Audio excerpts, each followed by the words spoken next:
तो ड्रग्स किसने बढ़ाया? बेरोजगारी किसने बढ़ाई? यहाँ पे जो दंगे फसाद हुए वो किसने करवाए? वो भी तो फिर उसकी भी तो हिम्मत रखिए ना बोलने की कि वो भी सरकार हमारी थी उस समय। अच्छी बात आएगी तो बोलेंगे हमारी सरकार है, जब बुरी बात आएगी तो बोलेंगे जनाब ये कोई और ही कर गया। तो वो और है कौन?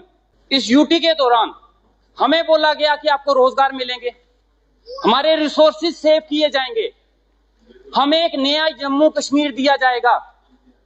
लेकिन इस यूटी के दौरान जो हमारे यहाँ पे माइनिंग के नाम पे लूट मार की गई उसकी जवाबदेही कौन करेगा?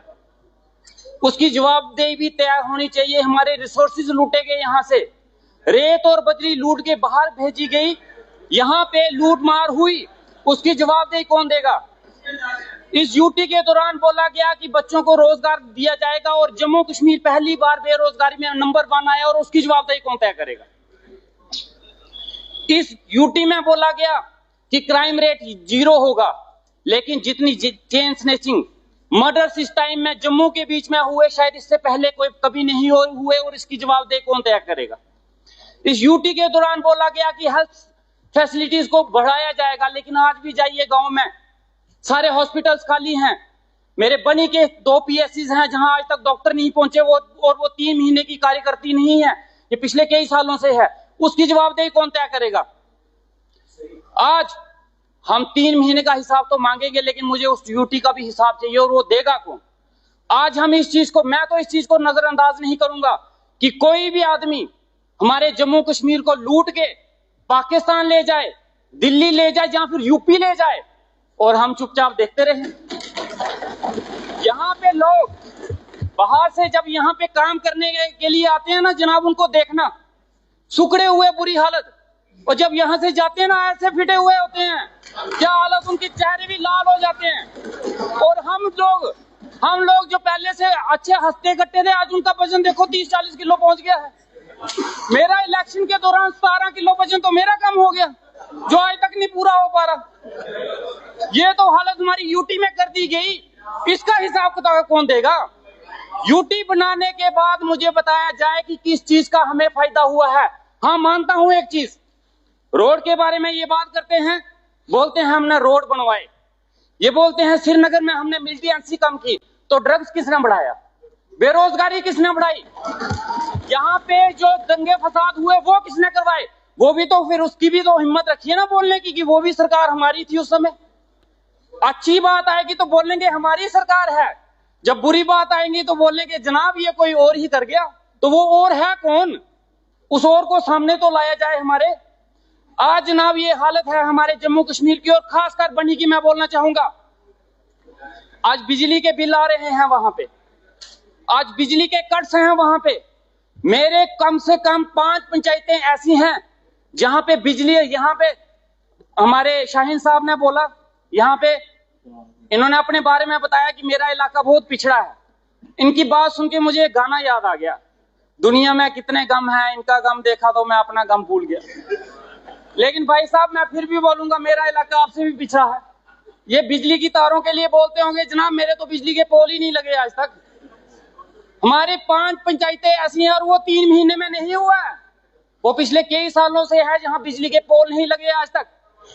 उन लोगों ने लकड़ी के खंबे लगाए, अपने पैसों से तारें खरीदी और लगा दी, और लाइनमैन पहुंच गया बिजली का बिल लेने।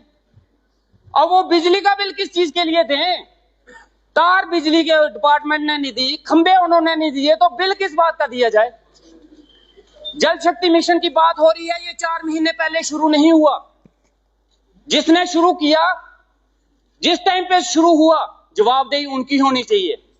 ये प्लान्स जब बने, जिन्होंने बनाई, जवाबदेही उनकी होनी चाहिए। इस यूटी के दौरान में एडमिनिस्ट्रेशन ने जिस हिसाब से काम किया है जम्मू कश्मीर में, जनाब मैं हाथ जोड़ता हूं, ये दिन दोबारा मत दिखाइए। इस दौरान हमारी बात तो छोड़ो जनाब, हम आम लोगों की बात तो छोड़ो, प्रधानमंत्री साहब की भी बात नहीं मानी गई, बिल्कुल नहीं मानी गई। हमारे एलजी साहब की भी नहीं सुनी गई। हमारे वहां इसका जवाब है, सवाल है, लेकिन मैं फिर से अभी बोल देता हूं। हमारे वहां एक लड़की ने गुहार की, छोटी सी बच्ची 5वीं में पढ़ने वाली, एक स्कूल की डिमांड कर बैठी और प्रधानमंत्री साहब के पास पहुंच गई। और मन की बात एक प्रोग्राम आता है।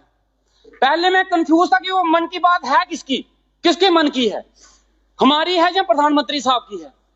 लेकिन उसके बाद पता चला कि मन की बात वो लोगों की सुनते हैं, अपनी ही नहीं करते हैं। उस लड़की की मन की बात सुनी गई। उसकी मन की बात सुनने के बाद प्रधानमंत्री साहब ने रिएक्ट किया कि ये स्कूल बनेगा, और उनकी बात सुनने के बाद एडमिनिस्ट्रेशन भागी, हाँ हम स्कूल बनाएंगे। 2 साल हो गए आज तक वो स्कूल नहीं बना। हमारे प्रधानमंत्री साहब की भी वो मन की बात एडमिनिस्ट्रेशन ने इग्नोर कर दी, तो आम लोगों की क्या हैसियत है जनाब। और भाई साहब इतने सालों से आपने क्या कर लिया, वो तो बता दो ना। आप बताइए ना आपने क्या कर दिया। उस स्कूल का एक कमरा ही बना देते। हमारी छोड़ो भैया, हमारी छोड़ो, इस प्रधान और भाई साहब मेरी बात सुनो, हमारी छोड़ो, प्रधानमंत्री साहब की इज्जत रखने के लिए कमरा बनवा देते। वो हम बनवाएंगे ना, बनवाएंगे जनाब, देखिएगा हमारे कार्यकाल में बनेगा, जरूर बनेगा, और अब बढ़िया बनेगा। इतना ही नहीं, हमारे वहां पे एक दरिया है, वहां पे स्कूल के बच्चे बह गए। एलजी साहब ने बोला कि 2 महीने के अंदर अंदर यहाँ पुल बनेगा। आज तक वो पुल भी नहीं बना। एलजी साहब की बात भी नहीं सुनी गई। तो जनाब हमारी बातों की क्या औकात है, हमारा क्या सुना जाएगा। हमारा ये हाल था कि एनआरएचएम में रह के हमने डिमांड की थी एक बार, 3-4 महीने के लिए टर्मिनेट कर दिए गए थे। उस टर्मिनेशन की सैलरी भी नहीं मिली है। मैडम अगर हो सके तो प्लीज सैलरी रिलीज कर दीजिए, बहुत मेहरबानी होगी। अगर आपकी सैलरी रिलीज हो जाए हमारी तो प्लीज देखिएगा उसके बारे में। ये हालत हुई है। इस दौरान में जिसने बोलने की कोशिश की गई उसकी डिमांड तो पूरी नहीं हुई है, लेकिन उसके ऊपर लाठीचार्ज जरूर हुआ है। अच्छा खासा लाठीचार्ज हुआ है। उसको बोलने का कोई हक नहीं था, कोई बोल नहीं सकता था। इस यूटी से हम ही परेशान नहीं है, परेशान ये भी हैं, लेकिन मजबूरी है, नहीं बोल सकते। समझ गए ना, मजबूरियां होती हैं कुछ की, नहीं बोल सकता इंसान।